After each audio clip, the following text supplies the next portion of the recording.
इतनी अच्छी चटनी में 2 समोसे खाऊं मैं? हैं? बोला। आपने कभी नोटिस किया है कि आजकल फिल्म्स देखते वक्त सब कुछ बड़ा लगता है? Visuals, camera movement, background score, सब कुछ पॉलिश, एकदम प्रीमियम। लेकिन फिर भी फिल्म ख़त्म होने के बाद एक अजीब सी फीलिंग रहती है। मतलब अच्छी थी पिक्चर पर कुछ फील नहीं हुआ। और सबसे इंटरेस्टिंग बात यह है कि ये प्रॉब्लम सिर्फ एक या दो फिल्म्स की नहीं है आज, ये एक पैटर्न बन चुका है। तो सवाल ये है कि मॉडर्न फिल्म्स महंगी तो लगती हैं लेकिन इमोशनल इम्पैक्ट में बहुत फीकी रहती हैं। आज की फिल्म मेकिंग का सबसे बड़ा ऑब्सेशन है स्केल।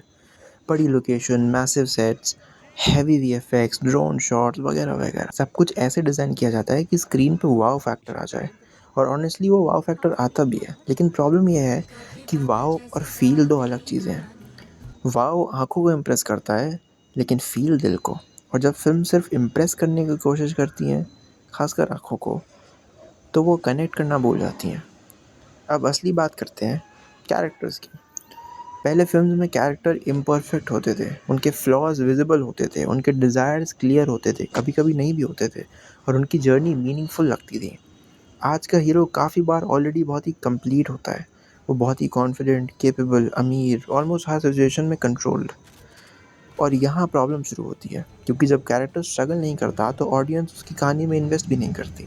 और सच ये है कि ऑडियंस को स्टोरी से ज़्यादा कैरेक्टर इंपॉर्टेंट लगते हैं। अगर हमें कैरेक्टर की जर्नी में अपनी रिफ्लेक्शन नहीं दिखेगी तो फिल्म चाहे कितनी भी ग्रैंड हो वो हमारे साथ नहीं टिकती। एक और सटल लेकिन क्रिटिकल चीज़ जो मिसिंग है वो है इमोशनल रिस्क।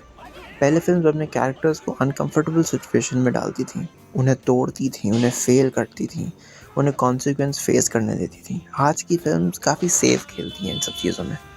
हीरो हर बार जीत सकता है, इंपॉर्टेंट डिसीजंस का कोई रियल कॉन्सिक्वेंस होता ही नहीं है, और जब कॉन्सिक्वेंस है ही नहीं तो टेंशन फिल्म में किस बात की आएगी।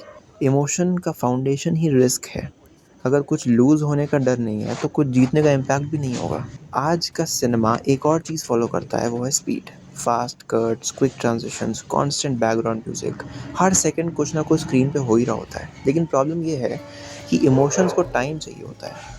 एक पावरफुल सीन तब इम्पैक्टफुल बनता है जब उसे ब्रीथ करने की स्पेस और टाइम दोनों मिलता है। साइलेंस भी स्टोरी टेलिंग का बहुत इंपॉर्टेंट पार्ट है, लेकिन जब फिल्म कंटिन्यूसली लाउड रहती है तो ऑडियंस फील करने की बजाय सिर्फ कंज्यूम करने लग जाती है। अब बात करते हैं कंटेंट वर्सेस सिनेमा। सबसे इम्पॉर्टेंट शिफ्ट ये है कि हम लोगों ने कंटेंट और सिनेमा के बीच का डिफरेंस ही हटा दिया है। आज की फिल्म्स को कंटेंट की तरह ट्रीट किया जा रहा है। कंटेंट का गोल होता है कि अटेंशन ग्रैब करे, वो इंगेजमेंट मेंटेन करे और ऑडियंस को स्क्रीन पे होल्ड करके रखे। सिनेमा का गोल ये नहीं है, सिनेमा का गोल है कि ऑडियंस के लिए एक्सपीरियंस बनाना। जब फोकस एंगेजमेंट पे शिफ्ट हो जाता है तो स्टोरी टेलिंग सिंप्लीफाई हो जाती है, इमोशंस डाइल्यूट हो जाते हैं और डेप्थ बाई सैक्रिफाइस। और धीरे धीरे फिल्म एक जर्नी नहीं, एक प्रोडक्ट बन के रह जाती है। लेकिन यहाँ पे सच्चाई ये है कि सिर्फ फिल्म मेकर ही रिस्पॉन्सिबल नहीं है इसमें। हमारा अटेंशन स्पैन कम हो चुका है, हमें इंस्टेंट ग्रेटिफिकेशन के आदी हो चुके हैं, हम स्लो सीन स्किप कर देते हैं और क्विक पे ऑफ के लिए बैठे रहते हैं। तो नेचुरली फिल्म्स भी उसी डायरेक्शन में ही बनने लग गई। ये एक लूप बन चुका है अब, जहाँ ऑडियंस स्पीड डिमांड करती है और सिनेमा डेप्थ लूज़ कर देता है उस चीज़ में। लेकिन इसका मतलब ये नहीं कि सिनेमा ख़त्म हो चुका है। अभी भी फिल्म्स ऐसी आ रही हैं जो कैरेक्टर ड्रिवन स्टोरी टेलिंग को फोकस करती हैं, और इंटरेस्टिंगली उन फिल्म्स को ऑडियंस अप्रिशिएट भी करती है। इसका मतलब सिंपल है, प्रॉब्लम डिमांड की नहीं है, प्रॉब्लम बैलेंस की है। हमारी इंडस्ट्री में बैलेंस क्रिएट ही नहीं हो पा रहा है। ऑडियंस को स्पेक्टिकल भी चाहिए, मानता हूँ, लेकिन उसके साथ साथ एक कनेक्शन भी चाहिए होता है। तो शायद प्रॉब्लम्स ये नहीं है कि फ़िल्म्स महंगी हो गई हैं, बजट ज़्यादा हो गया है। प्रॉब्लम ये है कि उनकी इमोशनल वैल्यू घटती जा रही है। सिनेमा तब पावरफुल होता है जब वो हमें सिर्फ एंटरटेन नहीं करता, बल्कि हमें फ़ील करने पर मजबूर करे। और जब तक फ़िल्म इंसान की कहानी दोबारा बताना स्टार्ट नहीं करती, तब तक विजुअल्स चाहे कितने भी बड़े और ग्रैंड हो जाएँ, इम्पैक्ट उतना नहीं बढ़ेगा। This has been cinema actually. Thank you for watching.